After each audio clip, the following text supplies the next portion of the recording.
দেখি তারা বিজেপির কথায় সবাইকে গিয়ে ভয় দেখায়, এবং আইসি হয়েছে এখন বিজেপির ব্লক সভাপতি, এবং এসপিরা হয়েছে বিজেপির জেলা সভাপতি। তারা এলাকায় এলাকায় গিয়ে এমএলএদের ভয় দেখাচ্ছেন, আমার যারা অ্যাক্টিভ ওয়ার্কার তাদের ভয় দেখাচ্ছেন, সমস্ত মিউনিসিপ্যালিটি ভেঙে দিচ্ছেন ভয় দেখিয়ে, জেলা পরিষদ গ্রাম সভা জোর করে দখল করছেন, পঞ্চায়েত, এবং গিয়ে বলছেন হয় ওই শিবিরে যাও বিজেপির কোলে যারা দুলছে, তৃণমূলটাকে ভাঙো, আর তা নাহলে জেলে যাও। অনেকে জেলেও আছেন, কয়েকশো কর্মী জেলে আছে, সংখ্যাটা কয়েক হাজারও হতে পারে। আমি মনে করি যারা জেলের লড়াই চালাচ্ছেন, জেলে গেছেন, তাদের আমি কুর্নিশ জানাই। আজকে যদি সেটিং আমি নিজে করে নিতাম তাহলে তো এই অত্যাচার আমাদের সহ্য করতে হতো না, আমার পার্টির কর্মীদের, মানুষকে। কিন্তু আমি কোনোদিন আদর্শকে বিকিয়ে খাই না, মূল্যবোধকে বিকিয়ে খাই না, বিবেককে বিকিয়ে খাই না। মানুষই আমাদের জাগ্রত শক্তি, এবং যে কর্মীরা এখনো আছে হাজার হাজার লক্ষ লক্ষ, তারাই আমার সোনার খন্ডি। আমাদেরও অনেক শিক্ষা হয়েছে, আমি মানুষের কাছে করজোড়ে ক্ষমা চাইছি বেঈমানদের জন্য। আমাদের সিম্বলে তাদের আপনারা জিতিয়েছে, আমরা দুঃখিত, ক্ষমা প্রার্থী। এদের অনেকের অনেক লাগেজ ব্যাগেজ আছে, আগে কেউ আমাদের কোনো রিপোর্ট করেনি। আমি যার সম্বন্ধে জেনেছি আমি কিন্তু অ্যাকশন নিয়েছি, কিন্তু যেটা আমার অজানা, এখন সেই অজানা সত্যিগুলো কোথাও কোথাও আমি জানতে পারছি, এবং সেই ভয়ে মনে রাখবেন, বিজেপি বলেছিল না ভয় আউট ভরসা ইন, এদের ভয় ইন ভরসা আউট দেখিয়ে ভরসা ইন ভয় আউট করাচ্ছেন, এবং যাদেরই লাগেজ ব্যাগেজ প্যাকেজ আছে তারাই কিন্তু আজকে বিজেপির কোলে দোলা খাচ্ছে। তাদের দোলা খেতে দিন, আমাদের সারা জীবনই সংগ্রাম করে বাঁচতে হয়েছে। যখন আমাদের সরকারও ক্ষমতায় ছিল, যখন বিরোধী দলে ছিলাম সংগ্রাম করতাম, মার খেতাম, কিন্তু লড়াই কখনো থামায়নি। আজও বলি, আমরা যখন ক্ষমতায় ছিলাম কেন্দ্রীয় সরকার সব টাকা আমাদের বন্ধ করে দিয়েছিলেন, তা সত্ত্বেও আমরা কিন্তু প্রায় 105টা সামাজিক প্রকল্প সাধারণ মানুষের জন্য করেছিলাম। আজকে দেখতে হচ্ছে, আমি নানা রকম ইউটিউবে দেখছি, ডিজিটালে দেখছি, কেউ খালি ভাত, কারো পাতে একটু ডিম নেই, কারো নামে অন্নপূর্ণা ভান্ডারে সংবাদ মাধ্যমে যা দেখছি, হঠাৎ করে 500 কোটি টাকা 400 কোটি টাকা ঢুকে গেছে, আর কেউ অন্নপূর্ণা ভান্ডার 1 মাস পেয়ে তারপরের মাসে আর পায়নি। বা অনেকে আছে যারা লক্ষ্মীর ভান্ডার পেতেন, আমার ঘরের মা বোনেরা, তাদের প্রায় 1 থেকে 1.5 কোটি বাদ দিয়ে দেওয়া হয়েছে। মিড ডে মিল ওয়ার্কারদের, যারা রান্না করতো, যারা মিড ডে মিল দেখতো, একটা করে ডিম খাওয়ার জন্য ছেলে মেয়েরা স্কুলে আসতো, পেট ভরে দুটো ভাত খেত, কিছু সাথে করে নিয়েও যেত। এবং সেই জন্যই কিন্তু মনে রাখবেন, বেঙ্গলে ড্রপ আউট রেটটা প্রাইমারিতে আমরা 0 করে দিয়েছিলাম। আর আজকে সেই ছেলেমেয়েরা ক্ষুধার্ত। হকাররা কিছু করে খেত, তাদের আপনারা পছন্দ করতে পারেন না করতে পারেন, আমি জানি কিছু লোক পছন্দ করেন ফাঁকা রাস্তায় হাঁটতে, হাঁটুন না, অনেক রাস্তা আছে। কলকাতাতে অনেক কিছু হাঁটার জন্য করে দেওয়া হয়েছে, জেলায় জেলায়। কিন্তু বলুন তো, যে মানুষগুলো রুজি রোজগার কেড়ে নিয়েছেন আপনারা, জীবন জীবিকা কেড়ে নিয়েছেন আপনারা, লাখো লাখো মানুষ আজকে না খেতে পেয়ে মৃত্যু পথ যাত্রী হয়েছে।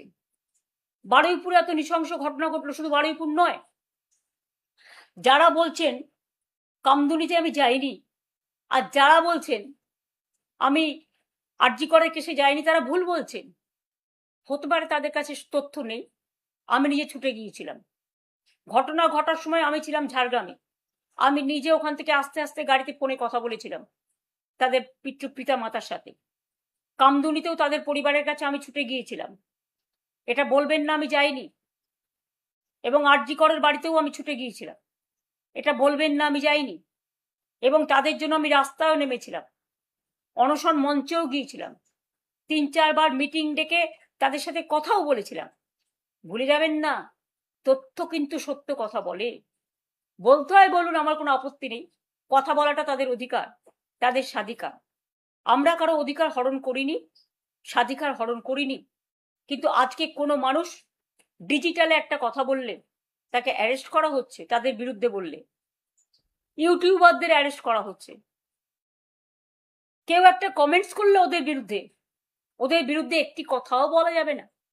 One party one nation, one party one religion. আর রিলিজিয়ন মানে কি? হিন্দু ধর্ম নয়, Hindutva.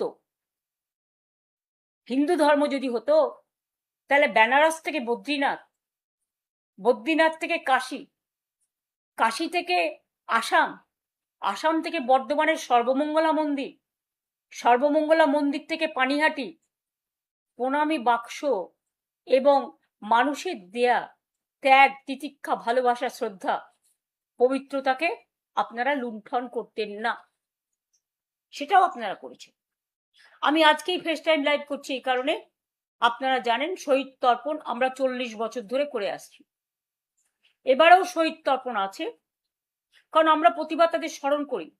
No ID card, no vote, এই লড়াইটা আমাদের ওয়ার্কাররা করেছিল আমি যখন যুব কংগ্রেসের প্রেসিডেন্ট ছিলাম।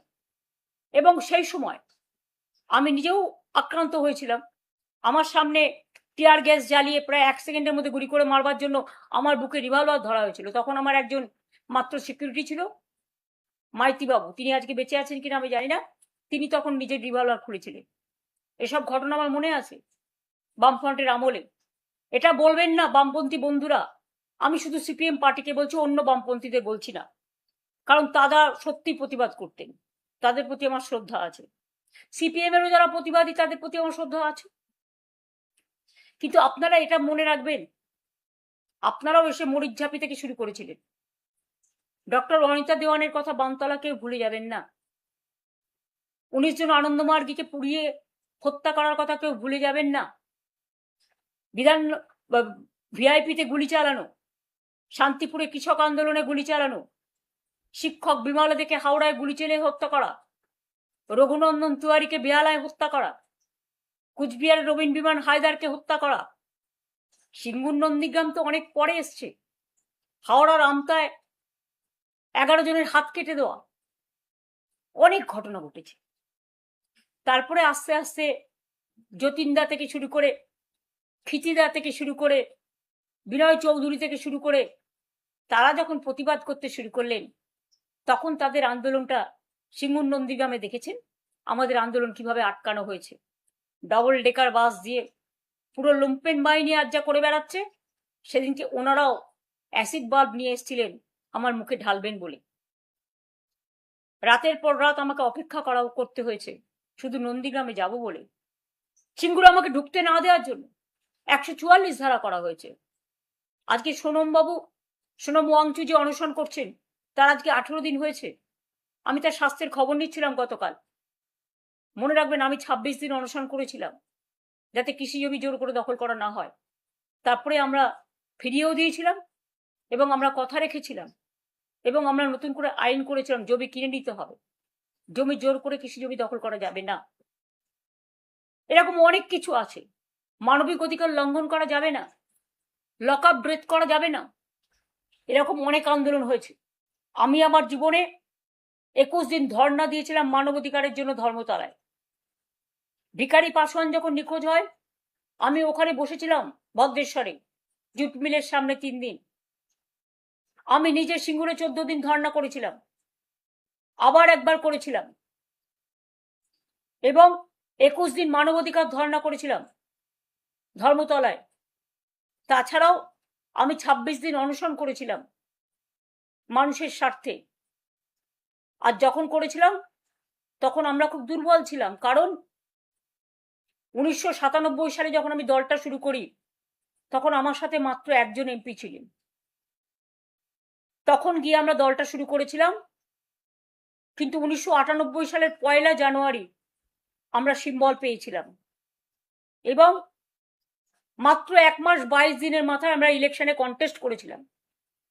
কাউকে সিম্বলটাও চেনাতে পারিনি তখন সোশ্যাল নেটওয়ার্ক ছিল না এত। তা সত্ত্বেও মনে রাখবেন মানুষের মন জয় করেছিলাম এবং 1998 সালে আমরা 7টা এমপি পাই, পরে আর একজন হয়, 8 জন। 1999 সালে আর একটা লোকসভার ইলেকশন হয়, ইতিহাস আমার মুখস্থ। তখনও কিন্তু মনে রাখবেন আমরা 9 জন এমপি পাই। তারপর 2004-এ আমি মাত্র একা হয়ে গিয়েছিলাম। 2006-এ আমাদের মাত্র 30টা অ্যাসেম্বলিতে সিট ছিল, কিন্তু 2004-এ আমি একা হয়ে গিয়েও আমরা কিন্তু লড়াই থেকে পেছোইনি, লড়াই ছাড়িনি। আজকে এখনো পর্যন্ত আমাদের সাথে রাজ্যসভার 10 জন এবং লোকসভার 8 জন, 18 জন এমপি আছে, অনেক এমএলএও আছেন। হ্যাঁ, ভয়ে কাউকে কাউকে পুলিশকে দিয়ে ভয় দেখিয়ে, পুলিশ গিয়ে বলছে গাড়ি নিয়ে এসছি, হয় বিজেপির কোলে জ্বালা দুলছে,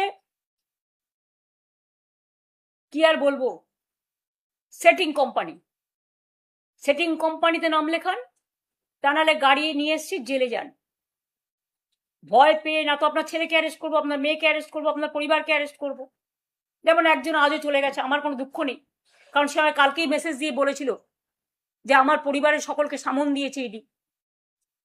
তখনই আমি বুঝে গেছিলাম, তখনই তার কোনো পজিশন ছিল না, কারণ পজিশন তখনই আমরা তাকে সরিয়ে দিয়েছিলাম সব ক্ষমতা থেকে। কাজে মিথ্যে কথা বলে চাতুরি করার কেউ চেষ্টা করবেন না। যাদের যেতে হয় যান, যা পড়ে থাকবে সেটাই আমার সোনার খনি।